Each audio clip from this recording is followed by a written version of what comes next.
Hello everyone. Hello hello hello hello प्यारे बच्चों। Hello, कैसे हो कैसे हो कैसे हो कैसे हो कैसे हो। हेलो बच्चों, हाउ आर यू। स्वागत है आप सभी का अपने इस प्यारे से चैनल के ऊपर। और आज हम करेंगे एक बहुत ही शानदार हमारे डीज की शुरुआत। लेकिन हमारे सेशन को शुरू करने से पहले बहुत जरूरी है अपने बारे में उन बच्चों को बताना जो कि शायद पहली बार इस चैनल के ऊपर मुझसे मिल रहे हैं, नए बच्चे हैं और हमारी इस 100 डेज नीट चैलेंज को वो लोग फॉलो करना चाहते हैं, राइट। सबसे पहले मैं अपने बारे में बता देता हूं बच्चों, और आप सभी लोगों से रिक्वेस्ट करूंगा कि आप सभी लोग हमारी इस क्लास को ज्यादा से ज्यादा बच्चों के साथ में शेयर करें, ताकि ज्यादा से ज्यादा बच्चे हमारे इस 100 डेज नीट चैलेंज से जुड़ें और इसका फायदा उठा सके, राइट। चलो, तो यार सबसे पहले तो बच्चों मेरा नाम है सुभाष, सुभाष आजाद। आप इंटरनेट के ऊपर मेरे बारे में सर्च करोगे तो काफी सारी चीजें मेरे बारे में आपको पता चल जाएंगी। लेकिन कुछ चीजें मैं बता देता हूं। मैं जयपुर से बिलोंग करता हूं बच्चों, राजस्थान से। मैंने बीटेक किया हुआ है फ्रॉम एनआईटी सूरत। मुझे 7 साल से भी ज्यादा का टीचिंग एक्सपीरियंस है। कमजोर बच्चों के साथ में समय गुजारा है, जाना है कि उनकी प्रॉब्लम्स क्या है, क्यों उनको फिजिक्स डिफिकल्ट लगती है, कहाँ पर वो अटक जाते हैं, कहाँ पर उनकी गाड़ी जो है वो पटरी से उतर जाती है। तो उन बच्चों के साथ में समय गुजारा है और उनकी उन प्रॉब्लम्स के इर्द गिर्द मेरा जो एक्सपीरियंस है वो डेवलप हुआ है। एंड फिर सबसे अच्छी बात यह है कि उन्हीं में से काफी सारे बच्चे ऐसे हैं जिनकी इवन अंडर 500 रैंक भी आई है, यानी कि क्रेडिबिलिटी है। मतलब मेरा जो एक्सपीरियंस है उसके अंदर कुछ चीजें यूनिक है और वो वर्क करती है। जैसे हमारी ये जो 100 डेज नीट चैलेंज सीरीज है, ये भी एक तरीके की मुहिम है। एक नए तरीके से आप लोगों को नीट की तैयारी करवाने की मुहिम है। एंड आई होप आप लोगों को ये पसंद आ रही होगी, ठीक है ना। खैर, मैंने अपने इन्हीं एक्सपीरियंसेस के आधार पर एक बुक लिखी है, मोस्ट वांटेड फिजिक्स, जो कि अमेजन के ऊपर रिलीज करी गई थी और बेस्ट सेलर थी। अभी हो सकता है आपको मिल जाए, बट ऑफिशियली ये रीप्रिंट वर्जन में चल रही है, मतलब इसके ऊपर फर्दर काम चल रहा है, राइट। अनअकैडमी को हम सभी लोग थैंक्स कहना चाहेंगे बच्चों। क्यों थैंक्स कहना चाहेंगे अनअकैडमी को? क्योंकि अनअकैडमी की वजह से ये सब कुछ पॉसिबल हो पा रहा है। अनअकैडमी की वजह से हमारे जैसे एजुकेटर्स आपको बिल्कुल लाइव यूट्यूब के ऊपर फ्री ऑफ कॉस्ट पढ़ा पा रहे हैं। बट बच्चों ध्यान रखना, ये भी एक सच्चाई है कि यूट्यूब के थ्रू आपको सिर्फ और सिर्फ मजबूरी के अंदर प्रिपरेशन करनी है, या यूट्यूब को एज अ टूल आपको यूज करना है। जैसे सपोज करो आप किसी भी कोचिंग इंस्टीट्यूट के या किसी भी प्लेटफॉर्म के ऊपर अपनी रेगुलर प्रिपरेशन कर रहे होंगे, ये जो 100 डेज नीट चैलेंज सीरीज है, ये आप लोगों के लिए एक एक्स्ट्रा बेनिफिट है, एक एक्स्ट्रा टूल है। कोई भी इसे यूज कर सकता है। बट अगर आपको रेगुलर प्रिपरेशन करनी है, डेडिकेटेड प्रिपरेशन करनी है, तो फिर आपको डेडिकेटेड प्लेटफॉर्म ज्वाइन करना चाहिए। And Unacademy is one such platform. It is in fact the best platform out there, right. So Unacademy के ऊपर बच्चों दो अलग अलग तरीके की सब्सक्रिप्शंस आप ले सकते हो और अपनी नीट की बिल्कुल सीरियस प्रिपरेशन कर सकते हो। एक सब्सक्रिप्शन को कहा जाता है प्लस और एक को कहा जाता है आइकॉनिक। दोनों में डिफरेंस क्या है बता देता हूं। देखो, प्लस के अंदर क्या होता है, आपको इंडिया के बेस्ट एजुकेटर्स अनअकैडमी के ऊपर पढ़ा रहे हैं। आप अपने हिसाब से अपना स्केड्यूल बना सकते हो, अपने हिसाब से जिस एजुकेटर को आपको फॉलो करना है उसको आप फॉलो कर सकते हो। कोई दिक्कत नहीं है, इसके अंदर कोई बुराई नहीं है। काम कब आएगा आपकी फीचर? जैसे सपोज करो आप किसी बैच का हिस्सा हो, मान लो उस बैच के अंदर कभी किसी वजह से आप क्लासेस अटेंड नहीं कर पाए। अब आपके पास में दो ऑप्शन है, या तो आप रिकॉर्डेड फॉर्म में देखो उन क्लासेस को, या फिर अगर आप लाइव देखना चाहते हो तो अनअकैडमी के प्लेटफॉर्म के ऊपर सर्च करो, कोई ना कोई एजुकेटर, कोई ना कोई बेहतरीन एजुकेटर आपको वही टॉपिक लाइव पढ़ा रहा होगा उस समय पर जब आपको उसको देखने की जरूरत है। तो आप उसकी क्लास में जा सकते हो, उनकी क्लासेस में जाकर उस टॉपिक को बिल्कुल लाइव समझ सकते हो। तो ये सबसे बड़ा बेनिफिट है, राइट। इसलिए मैं कहता हूं कि अनअकैडमी के ऊपर मैक्सिमम यानी कि लगभग सारी ही क्लासेस जो हैं आप थ्रू आउट ईयर लाइव देख सकते हो। आपको रिकॉर्डेड देखने की जरूरत होगी नहीं, ऑल्दो रिकॉर्डेड फॉर्म में क्लासेस अवेलेबल रहती है। सारे टेस्ट लाइव होंगे, क्विजेस लाइव होंगे, सारा का सारा स्टडी मटेरियल आपको एक ही जगह पर मिल जाएगा।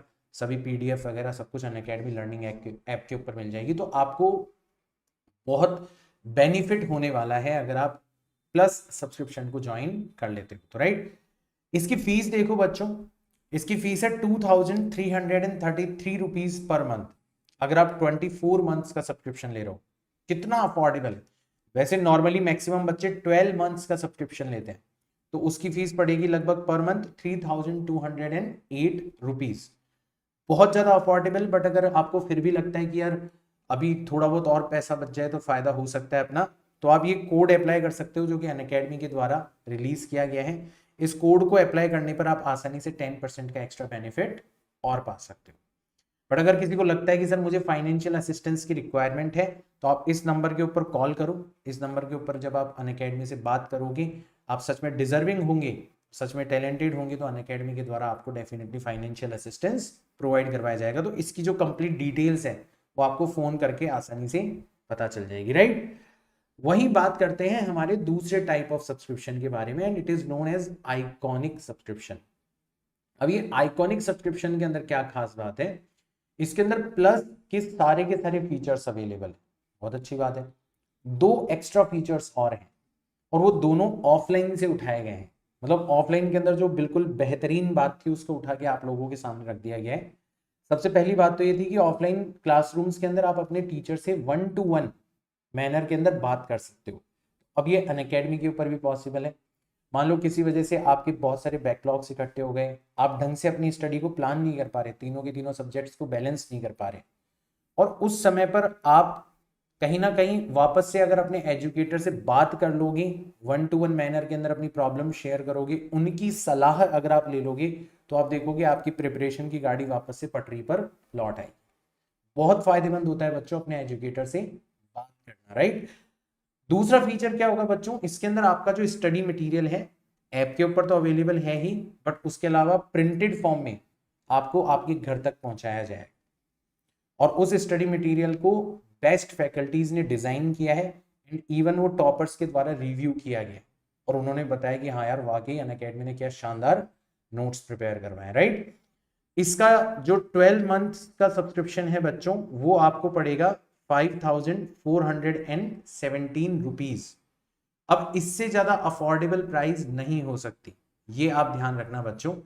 तो एक बार देख लो फटाफट से, मेरे पीछे छुप गई होगी 5417 रुपीज। बट अगर फिर भी आपको लगता है यार थोड़ा बहुत और ऑफ मिल जाए तो फायदा होगा, तो आप ये कोड अप्लाई करो AZADLIVE आजाद लाइव, और आपको एक्स्ट्रा 10% का बेनिफिट और मिल जाएगा, ठीक है। नोट्स के बारे में ऑलरेडी मैं बता चुका हूं बच्चों, सारे के सारे ब्रांडेड नोट्स जो हैं वो टॉप फैकल्टीज के द्वारा तैयार किए गए हैं, और टॉपर्स के द्वारा उनको रिव्यू किया गया है। तो आप कहीं भी उन्हें एक्सेस कर सकते हो, क्योंकि ऐप पर भी हैं और आपके पास में ऑफलाइन भी, राइट। तो ध्यान रखना, आइकॉनिक लर्नर्स को ये ब्रांडेड नोट्स जो हैं उनके घर तक पहुंचाए जाएंगे, ठीक है। और जो प्लस लर्नर्स हैं उनको ऐप के अंदर सारे का सारा स्टडी मटेरियल मिलेगा। बस ध्यान रखना 12, 18 या 24 मंथ्स के सब्सक्रिप्शन के लिए ही ये फीचर अवेलेबल होगा। So this is everything which is like, जो भी अनअकैडमी के ऊपर एक्साइटिंग चीजें चल रही हैं उनके बारे में मैंने बताने की कोशिश करी है। आई होप कोई ना कोई बात किसी ना किसी बच्चे के लिए जरूर बेनिफिशियल रही होगी। कोड आप जरूर ध्यान रखना, उसको आप औरों को भी बता सकते हो, ताकि कोई भी बच्चा अनअकैडमी के ऊपर कोई भी चीज अनलॉक करने की कोशिश कर रहा है ना, कुछ भी, तो वो आसानी से इन कोड्स का फायदा उठा सकता है और अनअकैडमी के ऊपर अपनी पढ़ाई चालू कर सकता है, ठीक है बच्चों। आगे चलते हैं। कहा गया है सवाल के अंदर एक और इंटरेस्टिंग सवाल कि the table gives the initial length L0, change in temperature delta T, ये भी हमें दे रखे हैं, change in length delta L of 4 rods, which rod has greatest coefficient of linear expansion, ठीक है। तो यहां पर भी एक नया हथियार आपको मिल रहा है बच्चों। लीनियर एक्सपेंशन का फॉर्मूला होता है कि आपका डेल्टा L जो होता है वो alpha multiplied by initial length multiplied by delta T के बराबर होता है। यानी कि आपका जो अल्फा होगा वो हमेशा डेल्टा L डिवाइडेड बाय जो भी आपकी इनिशियल लेंथ होगी multiplied by change in temperature, इस फॉर्मूले के अकॉर्डिंग फाइंड आउट किया जा सकता है, ठीक है। तो अपन सारे के सारे केसेस के अंदर अल्फा फाइंड आउट करते हैं, देखते हैं किस केस में ज्यादा आएगा। तो यहां पर हमारा अल्फा आ जाएगा delta L that is 1 divided by initial length that is 1 multiplied by change in temperature that is 100। ठीक है, तो ये तो आ जाएगा आपका 10⁻²। दूसरे वाले केस में आएगा कितना, डेल्टा एल है 2 डिवाइडेड बाय 1 मल्टीप्लाइड बाय 100, तो यहाँ पर आ जाएगा 2 इंटू 10⁻²। यानी कि अगर आप सेम टेम्परेचर बढ़ा रहे हो, सेम इनिशियल लेंथ है, तो जिसके अंदर ज्यादा इंक्रीमेंट हो रहा है इसका मतलब उसका एल्फा ज्यादा होगा। हमें तो सबसे ज्यादा फाइंड आउट करना है, तो बाकी को भी चेक करते हैं। इसके बारे में बात करते हैं, तो आपका डेल्टा एल कितना है बच्चों, 3 डिवाइडेड बाय इनिशियल लेंथ कितनी है 1.5 मल्टीप्लाइड बाय डेल्टा टी कितना है आपका 50। अब ये जो 1.5 है इसको लिखा जा सकता है 3 डिवाइडेड बाय 2। ठीक है, इसको लिखा जा सकता है 3 डिवाइडेड बाय 2, और सॉल्व करोगे तो ये 2 डिवाइडेड बाय 50 के इक्वल हो जाए। ठीक है, ये किसके बराबर हो जाएगा, 3 डिवाइडेड बाय 2 मल्टीप्लाइड बाय 50। इसको फर्दर सॉल्व करेंगे तो 3 से 3 कैंसिल आउट हो जाएगा, 2 ऊपर चला जाएगा, तो 2 डिवाइडेड बाय 50 ऊपर नीचे अगर आप 2 से मल्टीप्लाई कर दोगे तो ये हो जाएगा 4 डिवाइडेड बाय 100, यानी कि 4 इंटू 10⁻², और थोड़ा सा ज्यादा मिल रहा है। तो इसको तुम यूं समझो कि आपकी शुरुआत में लेंथ भी कम है और आप जो टेम्परेचर बढ़ा रहे हो वो आधा बढ़ा रहे हो। शुरुआत में लेंथ भी, अच्छा शुरुआत में लेंथ ज्यादा है 1.5 है, अब की बार आप जो टेम्परेचर बढ़ा रहे हो वो आधा है, और आप देख रहे हो आपका जो इंक्रीमेंट इन लेंथ है वो बहुत ज्यादा है। ठीक है, अब फोर्थ भी अपन निपटा लेते हैं ताकि हम बिल्कुल एग्जैक्टली पता लगा सकें। तो इस कंडीशन में देखो, इनिशियल लेंथ डेल्टा एल है हमारा 4 डिवाइडेड बाय इनिशियल लेंथ है 2.5 multiplied by change in temperature है 20। तो इसको अगर अपन सॉल्व करेंगे तो 2.5 को लिखा जा सकता है 5 डिवाइडेड बाय 2, 5 डिवाइडेड बाय 2 लिखा जा सकता है, तो ये हो जाएगा 4 divided by 5 divided by 2 multiplied bye 20। तो 2 से 10 टाइम्स कैंसिल आउट हो जाएगा, तो यहाँ पर भी आ जाएगा आपका 4 डिवाइडेड बाय 50, यानी कि 8 डिवाइडेड बाय 100, यानी कि 8 मल्टीप्लाइड बाय 10⁻²। अब आपके सामने आंसर है, which has the greatest coefficient of linear expansion. Now we know A4 has the greatest coefficient of temperature linear expansion. जो फोर्थ केस है उसके अंदर आप मात्र 20 डिग्री टेम्परेचर बढ़ा रहे हो मात्र, तो भी तुम देख रहे हो कि आपके 4 मीटर का एक्सपेंशन हो रहा है लेंथ के अंदर। हालांकि जो टेबल के अंदर डेटा गिवन है ना बच्चों, वो बेहद फर्जी है। ठीक है, क्योंकि आप देख रहे हो कि आपकी जो इनिशियल लेंथ है उसके कंपैरिजन में भी कितना ज्यादा इंक्रीमेंट हो रहा है, कितना ज्यादा एक्सपेंशन हो रहा है। नॉर्मली ऐसा होता नहीं है। ठीक है ना, ठीक है, क्वेश्चन के पर्पस के हिसाब से सही है। तो इसका काम था हमें ये वाला हथियार सिखाना, और इसने ये वाला काम कर दिया। That is much more important than कि हाँ टेबल के अंदर जो डेटा गिवन है वो करेक्ट है, छोड़ो उसको। ठीक है ना, उसके अंदर हम नहीं जाएंगे। तो I hope this thing is clear. यहां तक तो किसी को कोई दिक्कत नहीं होनी चाहिए, आई होप। ठीक है, अगर किसी को कोई दिक्कत है तो कमेंट बॉक्स के अंदर बता सकता है। नेक्स्ट देखते हैं अपन एक और टेम्परेचर स्केल से रिलेटेड क्वेश्चन। अब तो हम काफी ज्यादा कंफर्टेबल हैं। तो हमें कहा गया है a new scale of temperature which is also linear, हमेशा टेम्परेचर स्केल लीनियर ही होता है, is called the W scale. Freezing and boiling points of water हमें दे रखे हैं।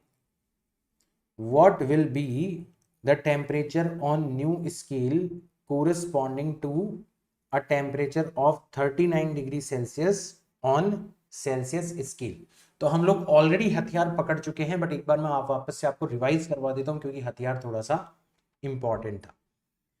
क्या था हमारा हथियार, कि हम जब भी कोई टेम्परेचर स्केल बनाते हैं तो हम लोग दो फिक्स्ड टेम्परेचर लेते हैं। एक को कहा जाता है लोअर फिक्स्ड पॉइंट और एक को कहा जाता है अपर फिक्स्ड पॉइंट। ये लिया जाता है नॉर्मली फ्रीजिंग पॉइंट, ठीक है, और ये लिया जाता है नॉर्मली बॉइलिंग पॉइंट। और फिर हम अलग अलग टेम्परेचर स्केल के अंदर कुछ ना कुछ नंबर इनको असाइन कर देते हैं। जैसे अगर हम डिग्री सेल्सियस स्केल की बात करें तो लोअर फिक्स पॉइंट को नंबर असाइन किया जाता है 0 और अपर फिक्स पॉइंट को नंबर असाइन किया जाता है 100। और अगर अपन W स्केल के बारे में बात करें तो फ्रीजिंग पॉइंट को जो नंबर असाइन किया गया है वो है 39 और बॉइलिंग पॉइंट को जो नंबर असाइन किया गया है वो है 239। ठीक है, फिर मैंने आपको बताया था कि ये जो रेशियो है T minus lower fixed point divided by upper fixed point minus lower fixed point, ये हमेशा कांस्टेंट रहते हैं। जैसे अगर आप डिग्री सेल्सियस स्केल की बात करो तो corresponding to a temperature of 39 degree Celsius, तो डिग्री सेल्सियस के अंदर टेम्परेचर कितना है बच्चों 39, lower fix point 0 divided by upper fix point minus lower fix point. और अगर अपन W स्केल के बारे में बात करें तो TW हमें फाइंड आउट करना है। लोअर फिक्स पॉइंट है 39, अपर फिक्स पॉइंट है 239 माइनस 39, ये दोनों आपस में क्या होने चाहिए, बराबर होने चाहिए। तो यहाँ पे आप देखोगे कि 39 डिवाइडेड बाय 100 किसके बराबर हो जाएगा, TW माइनस 39 डिवाइडेड बाय 239 में से 39 चले जाएंगे तो बचेंगे 200। तो ये 2 टाइम्स कैंसिल आउट हो गया, 39 को 2 से मल्टीप्लाई करोगी तो आ जाएगा आपका 8 power 1 78 is equal to TW minus 39। तो TW की फाइनली जो वैल्यू निकल के आएगी वो आ जाएगी 78 प्लस 39, यानी कि 8 और 9 17, पावर चली गई 1, 7 और 3 10 और 1 117 W, इतना हमारा टेम्परेचर होगा corresponding to the temperature of 39 degree Celsius. Option number 4 आपका क्या हो जाना चाहिए, करेक्ट हो जाना चाहिए। नाउ प्लीज बच्चों मुझे बताओ कमेंट बॉक्स के अंदर how much comfortable are you feeling with these kind of questions and we have covered everything. मतलब आप अगर सच में इस चैप्टर को कभी पढ़ोगे दोबारा, मान लो मेरी इस सीरीज की आप वैल्यू नहीं करोगे, अभी तो आप छोड़ के चले जाओगे, बट गलती से एक बार ये भी देख लिया ना तो आप जब दोबारा से इस चैप्टर को पढ़ रहे होगे तो आपको फिर याद आएगा कि यार वो बंदा सही करवा रहा था हमें, वो जो टीचर थे सुभाष सर थे वो कितना सही तरीके से करवा रहे थे, मतलब कोई फालतू की बात ही नहीं। क्वेश्चन है, अच्छे अच्छे क्वेश्चन हैं, कौन से हथियार हमें यूज करने हैं, इतना सब कुछ परफेक्टली हमें बता रहे हैं। क्या दिक्कत है बताओ, कोई दिक्कत हो तो बता सकते हो मुझे। तो ये चीज हमें ध्यान में रखनी है, ठीक है। आगे बढ़ते हैं, कहा गया है हमें the value of coefficient of volume expansion of glycerine is this, the fractional change in the density of glycerine for a rise of 40 degree Celsius in its temperature is। तो हमें पता है टेम्परेचर बढ़ाने पर वॉल्यूम एक्सपेंड हो जाता है, हमें पता है, ठीक है। हमारे पास में फॉर्मूला भी है कि हमारा जो डेल्टा V होता है वो गामा मल्टीप्लाइड बाय जो भी आपका इनिशियल वॉल्यूम है मल्टीप्लाइड बाय डेल्टा T के बराबर, ये हमें पता है, ठीक है। अब आपकी जो डेंसिटी होती है बच्चों वो होती है मास डिवाइडेड बाय वॉल्यूम, किसके बराबर होती है, मास डिवाइडेड बाय वॉल्यूम। अब मास तो आपका कांस्टेंट है और अगर आपका जो चेंज है वो बहुत स्मॉल हो तो आप क्या कर सकते हो, अप्रोक्सीमेशन यूज कर सकते हो कि सर अगर वॉल्यूम के अंदर बहुत कम चेंज हो रहा हो तो हम ऐसा लिख सकते हैं कि डेल्टा रो अपॉन रो जो होगा, खासकर इसका मैग्नीट्यूड, हमें पता है डेंसिटी घट जाएगी तो हमें प्लस माइनस के अंदर नहीं जाना, वो बेसिकली किसके बराबर हो जाएगा, मास तो कांस्टेंट है उसको तो कंसीडर करने की जरूरत ही नहीं है, वो हो जाएगा आपका डेल्टा V अपॉन V के ऊपर। यहां पर हम लोगों ने एरर वाला कॉन्सेप्ट यूज किया है तो ये बन गया हमारा हथियार, ठीक है। अगर हमें ये आता है, इसको चलाना आता है तो हम लोग इस क्वेश्चन को बड़ी आसानी से सॉल्व कर सकते हैं। अब नोटिस करो आपका डेल्टा वी अपॉन वी किसके इक्वल है? डेल्टा वी अपॉन वी जो है वो है gamma multiplied by delta T के इक्वल। तो आपका फ्रैक्शनल चेंज इन डेंसिटी आपको डायरेक्ट मिल जाएगा। गामा आपको दे रखा है 5 इंटू 10⁻⁻⁴, और delta T the fractional change in the density of glycerine for rise of 40 degree in its temperature. अब टेम्परेचर भले ही डिग्री सेल्सियस में चेंज हो रहा हो या फिर केल्विन में चेंज हो रहा हो, चेंज इन टेम्परेचर जो होता है वो सेम होता है, ठीक है ना। तो आपका डेल्टा टी सी जो होता है वो डेल्टा टी के, यानी कि यहाँ पर भी आपको मिलेगा, ये आपको क्वेश्चन के अंदर दे रखा है। सॉल्व करो, इसको सॉल्व करोगी तो ये आ जाएगा 5 इंटू 4 दैट इज 200 इंटू 10⁻⁻⁴, यानी कि 200 डिवाइडेड बाई 10000, इससे कैंसिल आउट हो जाएगा 0.02। इतना हमारा फ्रैक्शनल चेंज होगा डेंसिटी के अंदर। ये हम बड़ी आसानी से निकाल सकते हैं। 0.02 would be your final answer. अब बच्चों ध्यान रखना यहाँ पर बाकी के जो आंसर हैं 0.025 हो गया, 0.015 हो गया, वो करीब है, डिफरेंस बहुत ज्यादा नहीं है। तो अभी तो हम लोगों ने क्या करा है, यहाँ पर अप्रोक्सीमेशन लगाया है, अप्रोक्सीमेशन लगाया है, ठीक है ना। अगर हम अप्रोक्सीमेशन ना लगाएं और फिर उस क्वेश्चन को सॉल्व करें तो कितना डिफरेंस आएगा? क्या कैलकुलेशन डिफिकल्ट हो जाएगी? अगर कैलकुलेशन डिफिकल्ट हो जाएगी तो समझ लो हमें उस तरीके से करना ही नहीं है, हमें तो इसी तरीके से करना है, ठीक है ना। तो एक बार वो भी कर लेते हैं, एक बार वो भी कर लेते हैं, ठीक है ना। तो आपका फाइनल वॉल्यूम जो होगा, फाइनल वॉल्यूम जो होगा वो आप निकाल सकते हो इनिशियल वॉल्यूम। अच्छा, इनिशियल वॉल्यूम तो हमें दे नहीं रखा, ठीक है। इसका मतलब देखो, जो हमारा सेकंड मेथड है, मतलब जो एग्जैक्ट मेथड है, अगर हमें उस एग्जैक्ट मेथड के ऊपर जाना है तो हमें बेसिकली वो जो डेटा है वो नहीं दिया हुआ, ठीक है। बट फिर भी अगर आप एग्जैक्ट मेथड के ऊपर जाओगे तो आप लिखोगे, आपकी डेंसिटी थी शुरुआत में मास डिवाइडेड बाय वॉल्यूम, और बाद में आपकी डेंसिटी हो जाएगी, मास तो एज इट इज रहा, वॉल्यूम हो गया आपका चेंज। कितना हो गया? जो भी शुरुआती वॉल्यूम था उसमें 1 plus gamma times delta T आपने इंक्रीज कर दिया, तो ये हो जाएगी शुरुआती density divided by 1 plus gamma times delta T. अब देखो, देखो यहां पर अगर आप इसको थोड़ा सा फर्दर एक्सपेंड करोगे तो ये हो जाएगा आपका rho dash plus rho dash into gamma times delta T. ये किसके बराबर हो जाना चाहिए? ये रो के बराबर हो जाना चाहिए। इसका मतलब आपका रो डैश माइनस रो जो होगा वो किसके बराबर हो जाएगा? Rho dash into gamma times delta T के बराबर हो जाएगा। और आपका जो rho dash minus rho divided by initial density rho है वो किसके बराबर आ जानी चाहिए? Rho dash gamma into delta T divided bye original density के बराबर आ जाएगी। अब इस मेथड के अंदर दिक्कत ये है बच्चों कि हमारा जो फ्रैक्शनल चेंज है उसको निकालने के लिए अगर अपन एग्जैक्ट मेथड पर जाते हैं तो फ्रैक्शनल चेंज को निकालने के लिए हमें शुरुआती डेंसिटी की जरूरत पड़ेगी, बट वो हमें गिवन नहीं है, हमें रो गिवन नहीं है। इसका मतलब हम लोग अप्रोक्सीमेट मेथड यूज कर सकते हैं, है ना। हमें कोई ऐसा डेटा गिवन नहीं है जिसकी मदद से हम लोग शुरुआती डेंसिटी निकाल लें और इस क्वेश्चन को उस तरीके से सॉल्व करें, एग्जैक्ट तरीके से सॉल्व करें, बट फिर भी एक बार इन्वेस्टिगेट कर सकते हैं यार हम लोग, ठीक है।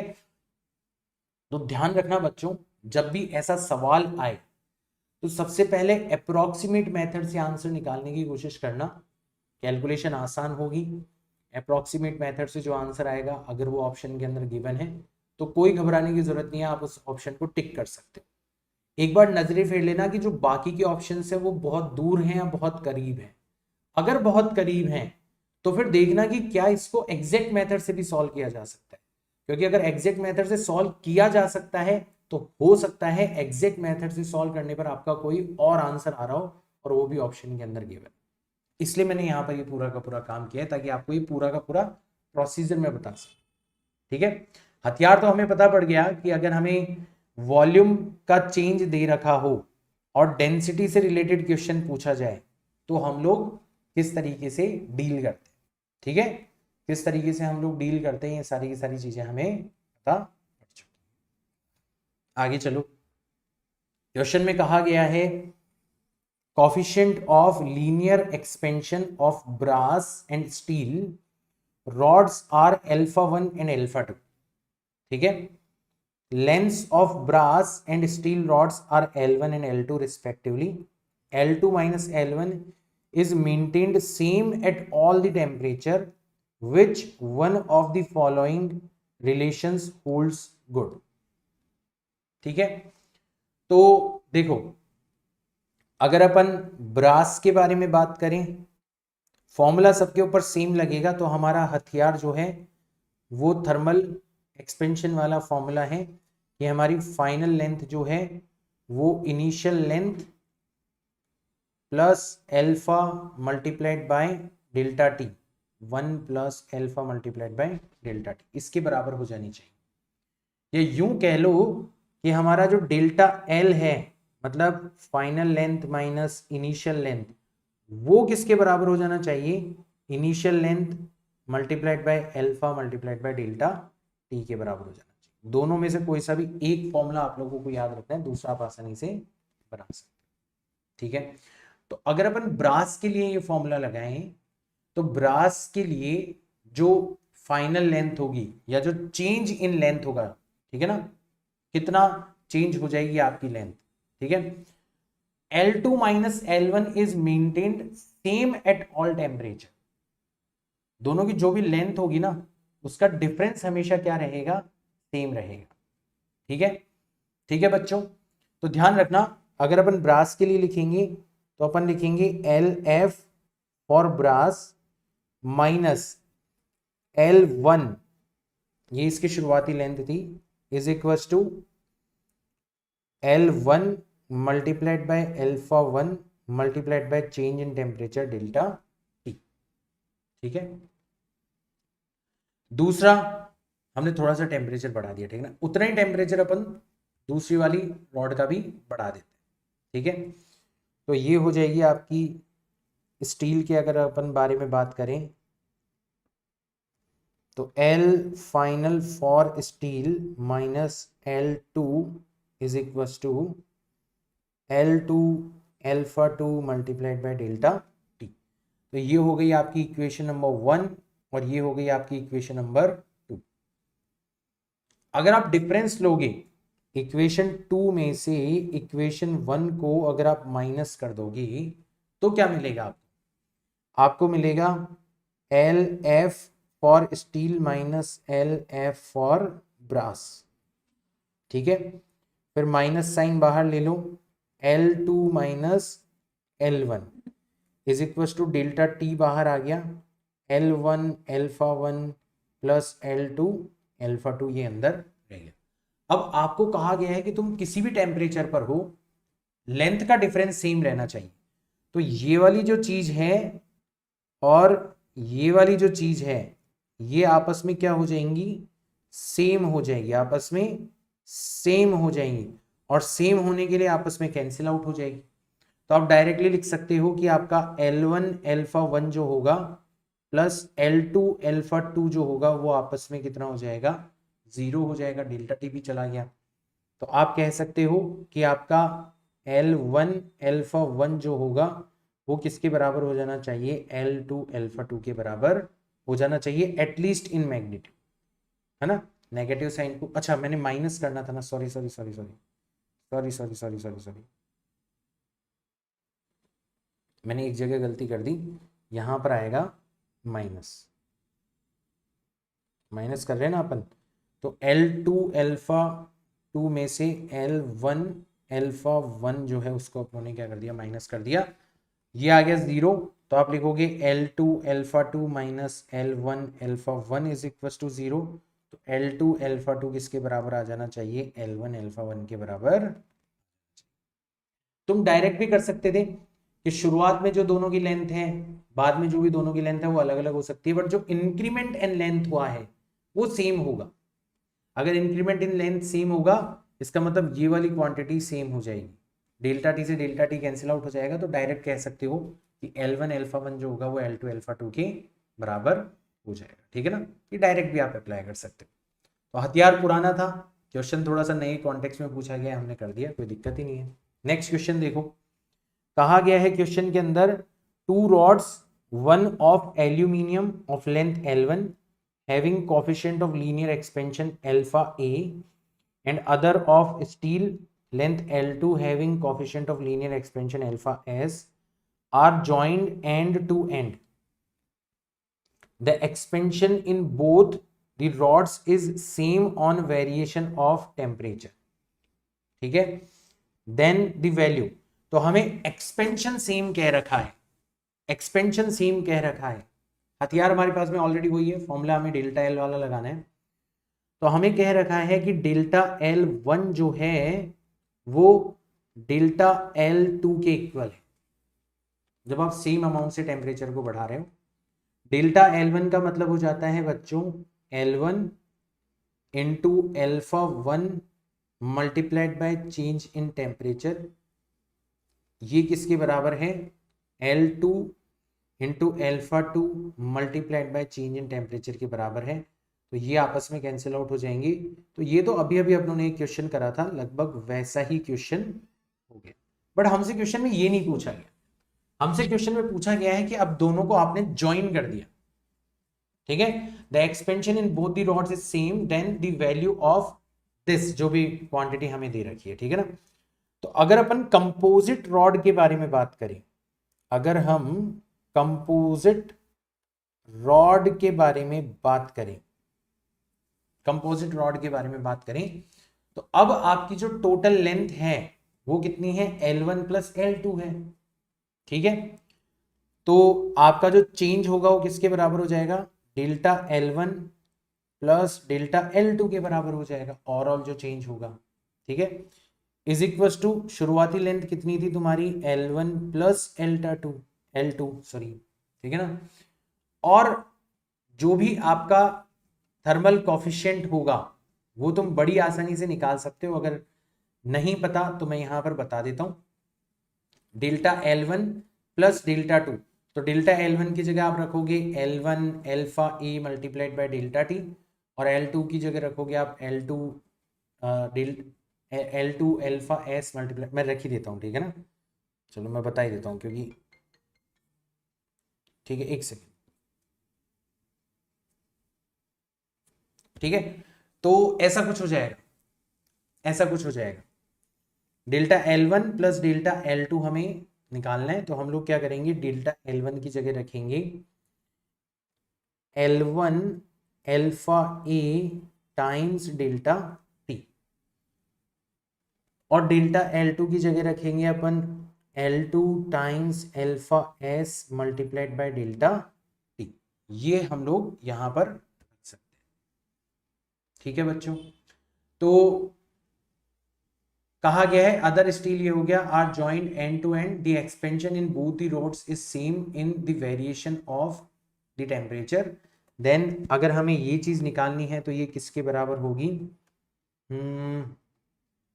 यार ये तो हम डायरेक्ट ही कर सकते थे, हमें इवन कंपोजिट रॉड पे भी जाने की जरूरत नहीं है, हम इसको यहीं से कर लेंगे कि हमारा बेसिकली जो L1 डिवाइडेड बाय L2 होगा वो alpha S divided by alpha A के इक्वल हो जाएगा। ठीक है, तो अब हमें किसकी वैल्यू निकालनी है, हमें निकालनी है L1 divided by L1 plus L2 की वैल्यू निकालनी है। तो आप चाहो तो L1 की जगह लिख सकते हो alpha S divided by alpha A times L2, L1 की जगह लिख सकते हो alpha S divided by alpha A times L2 and plus L2 already रखा हुआ है, तो L2 कॉमन आके कैंसिल आउट हो जाएगा, ऊपर बचेगा alpha S divided by alpha A, नीचे भी बचेगा alpha S divided by alpha A plus 1, LCM लोगे तो ऊपर तो बच जाएगा अल्फा एस और नीचे आ जाएगा आपका अल्फा एस प्लस अल्फा ए। इस चीज के बराबर हो जाएगी। ठीक है, तो आपका ऑप्शन नंबर 1 करेक्ट हो जाना चाहिए। ये तो फर्जी क्वेश्चन है, नॉट अ गुड क्वेश्चन, गलती से ले लिया मैंने इस क्वेश्चन को। इसके अंदर कुछ भी नहीं है, कोई नया हथियार नहीं है, तो जबरदस्ती का बनाया हुआ क्वेश्चन है कि फालतू में ये चीज निकालो। There is no concept, there is nothing, right. छोड़ो इस क्वेश्चन को, आगे चलते हैं। तो यार ये एक बहुत इंटरेस्टिंग क्वेश्चन है। ठीक है, थोड़ा सा बड़ा है क्वेश्चन, तो इसको थोड़ा सा अच्छे से पढ़ेंगे और इसको ब्रेक करने की कोशिश करेंगे। हालांकि हथियार जो है वो वही है जो कि हमने थर्मल एक्सपेंशन के लिए पढ़ा है, राइट। तो क्वेश्चन के अंदर कहा गया है metal rod A of length L not expands by delta L when its temperature is raised by 100 degree Celsius. अब बच्चों जब भी बड़ा क्वेश्चन होता है ना, तो उसको दोबारा ना पढ़ना पड़े, तो उसको है ना लिखते भी चलो साथ के साथ में कि क्या क्या दिया हुआ है। ठीक है ना। तो अगर हम रॉड ए के बारे में बात कर रहे हैं तो कहा गया है कि इसके अंदर जो चेंज इन लेंथ हो रहा है वो डेल्टा एल है। इसकी शुरुआती लेंथ एल नॉट है। इसका एल्फा अपन मान लेते हैं एल्फा ए, और जो चेंज इन टेम्परेचर हमें दे रखा है वो कितना दे रखा है, 100 दे रखे हैं। तो हमने दोबारा से उस लाइन को पढ़ने की जरूरत नहीं है। फिर आगे बढ़ते हैं। Another rod B of different metal, metal different है इसका मतलब अल्फा डिफरेंट होगा, length 2L not expands by delta L divided by 2 for same rise in temperature. मतलब अगर अपन रॉड बी के बारे में बात करें तो जो चेंज इन लेंथ हो रहा है वो डेल्टा L डिवाइडेड बाय 2 है। शुरुआती लेंथ 2L नॉट है। अल्फा नहीं पता तो उसको अपन अल्फा बी मान लेते हैं। टेम्परेचर सेम अमाउंट से बढ़ाया गया है, मतलब ये हो जाएगा आपका। ठीक है, अब हमें कहा गया है आगे a third rod C of length 3L not is made up of pieces of rods A and B। कुछ हिस्सा ए का बनाया गया है, कुछ हिस्सा बी का बनाया गया, टोटल लेंथ 3L नॉट है। अब कितना कितना हिस्सा ए और बी का है वो हमें नहीं बताया गया। तो हमारी जो रॉड सी है उसके बारे में हमें क्या क्या जानकारी मिली, उसका कुछ हिस्सा ए से बना हुआ है, उसका कुछ हिस्सा बी से बना हुआ है, और उसकी जो टोटल लेंथ है वो कितनी है, 3L नॉट है। फिर आगे देखो, expands by 2L on heating through 100, same amount से उसको हीट किया जा रहा है। 100 डिग्री सेल्सियस बोलो, 100 केल्विन बोलो, चेंज इन टेम्परेचर जो होता है वो सेम होता है। ठीक है ना। तो अब ध्यान रखो बच्चों, हमें कहा जा रहा है कि delta L A plus delta L B जो है वो किसके बराबर है, वो ट्वाइस ऑफ डेल्टा एल के बराबर है। अगर आप इस रॉड को एक्सपेंड करें, ऑब्वियसली सी जो है वो L A plus L B से बनी हुई है, तो जो चेंज इन लेंथ होगा सी के लिए वो पक्का delta L A plus delta L B के बराबर। कुछ ए बढ़ जाएगी कुछ बी बढ़ जाएगी, दोनों को मिला के बनी हुई है, टोटल लेंथ हमें बढ़ जाएगी। वो हमें दे रखी है ट्वाइस ऑफ डेल्टा एल। हमें कहा गया है length of each portion of composite rod कितनी होगी, मतलब एल ए और एल बी की वैल्यू कितनी होगी। तो नोटिस करो, हमें दो चीजें फाइंड आउट करनी है और हमें एक इक्वेशन ऑलरेडी पता है ना। देखो इस क्वेश्चन को ब्रेक करने का तरीका क्या है कि बिल्कुल शुरुआत कहां से करोगे, हमें एल ए और एल बी की वैल्यू फाइंड आउट करनी है, और इसके बारे में हमें एक चीज तो पता है कि दोनों का टोटल सम जो है वो 3L नॉट होना चाहिए। तो पहले तो ऑप्शन में चेक करो कि ऐसे कौन से पेयर्स हैं जिनका सम जो है लेंथ्स का वो 3L नॉट है। ठीक है, तो ऑप्शन 1 के अंदर 5 + 4 करोगे 9 डिवाइडेड बाय 3 3L नॉट आएगा। ऑप्शन बी के अंदर भी 3L नॉट आएगा। ऑप्शन नंबर 3 के अंदर भी 3L नॉट आएगा, एंड ऑप्शन नंबर 4 के अंदर भी 3L नॉट आएगा। मतलब क्वेश्चन बनाने वाले ने भाई साहब बहुत अच्छा क्वेश्चन बनाया है ना। हम लोगों का जुगाड़ काम नहीं करेगा यहाँ, वरना अगर कोई बेकार तरीके से क्वेश्चन बनाता तो जुगाड़ यही काम कर जाता, हमें कुछ करने की जरूरत ही नहीं थी। ये तरीका ऐसे थ्योरी और पढ़ाते वक्त नहीं सिखाया जा सकता, ये आपको क्वेश्चन करते वक्त ही सिखाया जा सकता है। चलो ठीक है, अब नहीं कर रहा, तो अब हमें मजबूरी में क्या करना पड़ेगा, एल ए और एल बी के बीच में एक और इक्वेशन बनानी पड़ेगी। थोड़ा दिमाग लगाते हैं, हम बोलेंगे कि जो आपका डेल्टा एल ए है वो किसके बराबर हो जाएगा, वो हो जाएगा L A alpha A multiplied by change in temperature 100, और डेल्टा एल बी हो जाएगा आपका L B alpha B multiplied by change in temperature that is 100, और टोटल सम कितना होना चाहिए आपका, ट्वाइस ऑफ डेल्टा एल होना चाहिए। अब आप नोटिस करो, आपके पास में अल्फा ए मल्टीप्लाइड बाय 100 की वैल्यू है, अल्फा ए मल्टीप्लाइड बाय 100 की वैल्यू आपके पास में है कितनी, delta L upon L not. Similarly आपके पास में अल्फा बी मल्टीप्लाइड बाय 100 की वैल्यू भी है, that is delta L divided by 4 times L not. बस क्वेश्चन पकड़ में आ गया, हमें इन दोनों की वैल्यूज को ही क्या करना है, रिप्लेस करना है। तो रिप्लेस करो, यहां पर आप देखोगे ये बन जाएगा L A multiplied by delta L upon L not plus L B multiplied by delta L upon 4 times L not, और ये overall twice of delta L के इक्वल हो जाना चाहिए। देखो डेल्टा एल से डेल्टा एल से डेल्टा एल कैंसिल आउट हो जाएगा, और अगर आप एलसीएम लोगे तो 4 times L A plus L B किसके बराबर आ जाना चाहिए, आपका 8 टाइम्स एल नॉट के बराबर आ जाना चाहिए। हमारा टारगेट पूरा हो गया, हमें 2 इक्वेशंस मिल चुकी है, ये है इक्वेशन नंबर 1 और ये है इक्वेशन नंबर 2। अब तो इन दोनों को सॉल्व करना है, बहुत आसानी से सॉल्व कर लेंगे, ठीक है। इसको मैं थोड़ा सा साइड में रख देता हूं ताकि मेरे पीछे ये छुपे ना, ठीक है। अब हम क्या करेंगे, हमारी इक्वेशन 2 में से, अब तो खैर सॉल्व करना है, ठीक है ना, तो इक्वेशन 2 में से इक्वेशन 1 को हम कर देंगे माइनस, तो 4 एल ए में से एल ए चला जाएगा तो 3 टाइम्स एल ए बचेगा, और एल बी से एल बी कैंसिल आउट हो जाएगा, 8 में से 3 चला जाएगा तो 5 टाइम्स एल नॉट, तो एल ए हो जाएगा आपका 5 divided by 3 times L not. L भी निकालने की जरूरत ही नहीं है क्योंकि ए की ऑप्शन है, निकालना भी चाहो तो 3 एल नॉट में से माइनस कर देना, 4 एल नॉट डिवाइडेड बाय 3 आपका आ जाएगा। इस तरीके से हम लोग इस क्वेश्चन को सॉल्व कर सकते हैं बच्चों, ठीक है। नेक्स्ट क्वेश्चन पर चलते हैं। कहा गया है क्वेश्चन के अंदर, which of the following quantity increases with increase in temperature from 0 degree Celsius to 4 degree Celsius. अब यहां पर जो आपका हथियार है वो मैं आपको बता देता हूं, यहां पे हथियार है आपका एनॉमलस,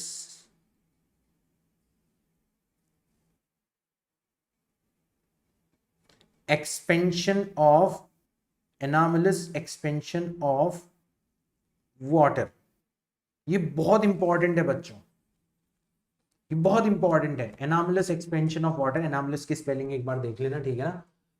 क्या कहता है ये कहता है कि जब आप 0 डिग्री सेल्सियस से 4 डिग्री सेल्सियस जाते हो, नॉर्मली चीजें एक्सपेंड होती है, बट वाटर जो है ना वो आपका क्या होता है, श्रिंक होता है, ठीक है। तो वाटर श्रिंक होता है, इसका मतलब इसका वॉल्यूम जो है वो घट जाता है। नॉर्मली वॉल्यूम बढ़ता है बाकी सारी चीजों के लिए, इसका वॉल्यूम घट जाता है 0 डिग्री सेल्सियस से 4 डिग्री सेल्सियस जाते हो, और डेंसिटी आपकी क्या हो जाती है, इंक्रीज हो जाती है। 4 डिग्री सेल्सियस पर आपके वाटर की डेंसिटी मैक्सिमम होती है, ये आप ध्यान रख सकते हो। तो हमसे यही पूछा गया है कि which of the following quantity increases with increase in temperature. अगर कोई नॉर्मल बॉडी होती, क्योंकि ऑप्शन में वाटर के बारे में बात कर रखी ना, अगर कोई नॉर्मल बॉडी होती तो हम बोलते हैं कि हाँ वॉल्यूम बढ़ जाना चाहिए और डेंसिटी घट जानी चाहिए, लेकिन अभी हमें पता है कि हमारी डेंसिटी ऑफ वाटर जो है वो इंक्रीज हो जाएगी जब हम टेम्परेचर को 0 डिग्री सेल्सियस से 4 डिग्री सेल्सियस तक लेके जाएंगे। वॉल्यूम आपका घट जाता है, इसका मतलब ये वाला ऑप्शन करेक्ट नहीं हो सकता। अब सी और डी को भी देखते हैं। Frequency of simple pendulum, simple pendulum का टाइम पीरियड होता है बच्चों, ये एक और हथियार है आपका, सिंपल पेंडुलम का टाइम पीरियड होता है आपका 2 पाई रूट एल अपॉन जी। तो फ्रीक्वेंसी हो जाएगी 1 अपॉन टाइम पीरियड, यानी कि 1 अपॉन 2 पाई रूट जी अपॉन एल।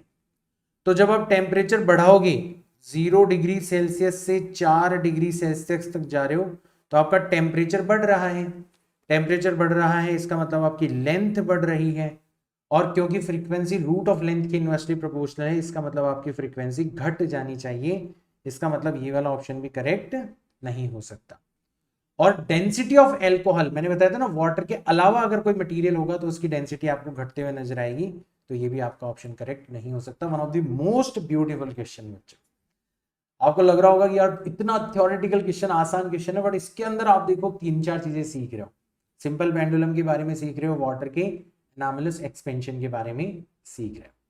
आगे देखते हैं, पूछा गया है व्हेन टेम्परेचर इज इंक्रीज्ड, तो जब तुम टेम्परेचर बढ़ाओगे, और पेंडुलम की बात करें तो 2 pi root of L upon G. अगर तुम टेम्परेचर को बढ़ाओगे इसका मतलब आपकी लेंथ बढ़ेगी, और अगर आपकी लेंथ बढ़ेगी तो आपका टाइम पीरियड जो है वो भी क्या हो जाना चाहिए, इंक्रीज हो जाना चाहिए। टाइम पीरियड इंक्रीज हो जाना चाहिए, इसका मतलब क्या होगा कि पहले जिस ड्यूरेशन को 1 घंटा बताया जा रहा था, अब उसी ड्यूरेशन को आपका जो पेंडुलम है उसका टाइम पीरियड बढ़ गया ना, वो थोड़ा सा कम बताएगा। पहले जिस ड्यूरेशन को 1 घंटा बताया जा रहा था, अब आपका टाइम पीरियड बढ़ चुका है, तो अब सेम ड्यूरेशन के अंदर कम टाइम नोट किया जाएगा, यानी कि आपकी क्लॉक जो है वो स्लो हो जाएगी। समय तो गुजर चुका है 3 घंटे, और आपकी क्लॉक अभी भी बता रही होगी 2 या 2.5 घंटे। इसका मतलब आपकी क्लॉक जो है वो क्या हो जाती है, स्लो हो जाती है when ever temperature is increase, जो पेंडुलम बेस्ड क्लॉक्स होती है जो, राइट। तो ध्यान रखना, clocks based on simple pendulum becomes slow. Option number 1 आपका क्या हो जाना चाहिए, करेक्ट हो जाना चाहिए। ठीक है, ठीक है बच्चों, ध्यान रखना ये चीज लॉजिकली आपको डिड्यूस करना आना चाहिए। एक ऐसा का ऐसा क्वेश्चन मैंने रॉड स्टील टेप वाला भी करवाया था, तो आप उससे भी इसको रिलेट कर सकते हो। एक और क्वेश्चन लेते हैं, when temperature is doubled the coefficient of volume expansion for an ideal gas. Coefficient of volume expansion for an ideal gas, इसके ऊपर क्या फर्क पड़ेगा। तो देखो बच्चों, सबसे पहले तो आप ध्यान रखना, आइडियल गैस के लिए आप लोग जिस इक्वेशन को यूज करते हो वो इक्वेशन होती है आपकी P V is equal to N R T. तो जब आप टेम्परेचर बढ़ाओगे, मान लो कांस्टेंट प्रेशर के ऊपर ये काम कर रहे हो आप, राइट, तो अगर आप टेम्परेचर बढ़ाओगे तो आपका वॉल्यूम भी क्या हो जाना चाहिए, बढ़ जाना चाहिए। तो आप लिखोगे प्रेशर मल्टीप्लाइड बाय जो चेंज इन वॉल्यूम होगा हो जाएगा N R multiplied by change in temperature. आपने टेम्परेचर बढ़ाया तो आपका वॉल्यूम भी बढ़ गया। ठीक है बच्चों, अब ध्यान दो बच्चों, आपके कोफिशिएंट ऑफ वॉल्यूम एक्सपेंशन के अकॉर्डिंग, ठीक है, आपके कोफिशिएंट ऑफ वॉल्यूम एक्सपेंशन के अकॉर्डिंग जो डेल्टा वी है वो किसके बराबर होना चाहिए। अगर अपन इन दोनों को डिवाइड करें, ये इक्वेशन 1 हो गई, ये इक्वेशन 2 हो गई, इक्वेशन 2 को 1 से डिवाइड करें तो हमारे हिसाब से डेल्टा वी अपॉन वी किसके बराबर आ रहा है, एनआर से एनआर कैंसिल आउट हो जाएगा, डेल्टा टी अपॉन टी के इक्वल आ रहा है। और अगर आप ये वाला फॉर्मूला यूज करोगे कि डेल्टा वी जो होता है वो initial volume multiplied by alpha, या इसको अपन बीटा लिखते हैं, कोफिशिएंट ऑफ गामा लिखते हैं, कोफिशिएंट ऑफ वॉल्यूम एक्सपेंशन को, मल्टीप्लाइड बाय डेल्टा टी के बराबर होना चाहिए। तो ये भी आप रख दो। तो जैसे डेल्टा वी की जगह आप रखोगे V times gamma times delta T divided by V already रखा हुआ है, डेल्टा टी से डेल्टा टी चला गया, वी से वी चला गया, तो आप देख रहे हो बच्चों कि आपका जो गामा है it is inversely proportional to the temperature. ये बहुत इंपॉर्टेंट है और ये एक बहुत बड़ा हथियार है आपके पास में। ये एनसीईआरटी से छुपाया गया, एनसीईआरटी के अंदर छुपाया गया हथियार है, इसको बहुत अच्छे से ध्यान में रखना है। कोई नहीं पढ़ाएगा आपको किसी भी जगह पे कि आइडियल गैसेस की जो कोफिशिएंट ऑफ वॉल्यूम एक्सपेंशन की वैल्यू है वो टेम्परेचर के इनवर्सली प्रोपोर्शनल होती है। यानी कि अगर आप टेम्परेचर को डबल कर दोगे तो आपका कोफिशिएंट ऑफ वॉल्यूम एक्सपेंशन क्या हो जाएगा, हाफ हो जाएगा। ठीक है ना, becomes half. Option number C आपका क्या हो जाना चाहिए, करेक्ट हो जाना चाहिए। तो ये अब आ गया आपका हथियार। ठीक है, for an ideal gas, for an ideal gas coefficient of volume expansion is inversely proportional to the temperature and it is one of the most important fact which is there hidden inside your NCERT book and इसके ऊपर question आने की chances हैं बच्चों, ध्यान रखना। Last question अपन करते हैं, When temperature is increased, the bimetallic strip will become curved, having material with higher coefficient of expansion at the convex side.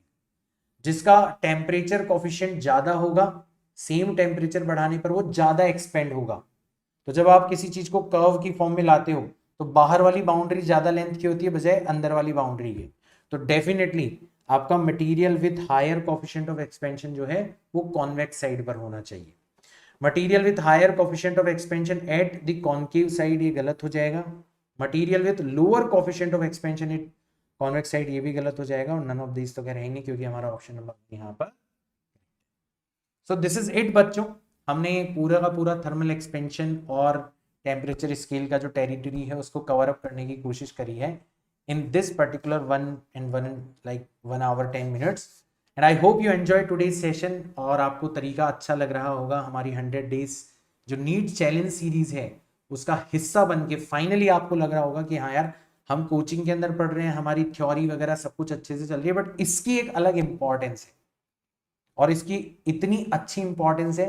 तो आप लोगों से बस इतनी सी रिक्वेस्ट है, इसको बाकी बच्चों के साथ में भी शेयर कर देना, क्योंकि जितने बच्चे हमारे इस चैलेंज के अंदर शामिल होंगे उतना तुम्हारा कॉन्पिटिशन इंक्रीज होगा, उतना तुम्हें और ज़्यादा मजा आएगा इन सवालों को सॉल्व करने के अंदर. मैं मिलता हूँ आप लोगों से, तब तक के लिए tata bye bye, see you all in next class.